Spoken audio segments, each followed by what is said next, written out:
Victime d'un canular téléphonique, Trump parle des problèmes intérieurs de son pays. Donald Trump a été piégé par un canular téléphonique à bord de l'avion présidentiel américain.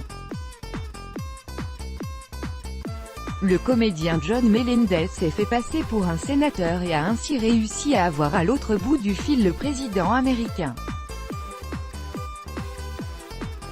Se faisant passer pour le sénateur Robert Menendez, l'acteur américain John Melendez a réussi, le 27 juin dernier, à entrer en contact téléphonique avec Donald Trump qui était à bord d'un avion. Par la suite, l'acteur, plus connu sous le nom de Stuttering John, a diffusé l'enregistrement de cette conversation sur The Stuttering John podcast. Au début de l'appel, une voix semblant être celle de Donald Trump a félicité celui qu'il croyait être Robert Menendez pour son acquittement dans une affaire de corruption fédérale.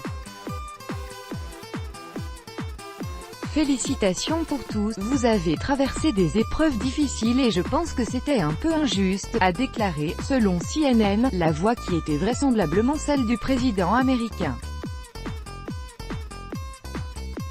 La conversation s'est poursuivie et les deux hommes ont évoqué des problèmes comme l'immigration ou le remplacement d'un des juges de la Cour suprême.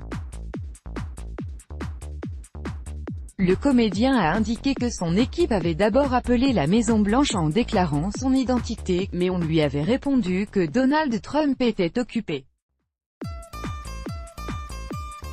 Alors ils ont appelé à nouveau en se faisant passer pour un assistant du sénateur. Après avoir laissé un numéro de portable, il a été mis en contact avec le président qui se trouvait alors à bord d'Air Force One.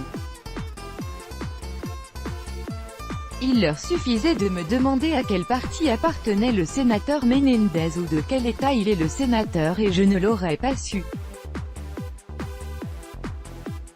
Mais ils ne m'ont rien demandé, a souligné John Melendez.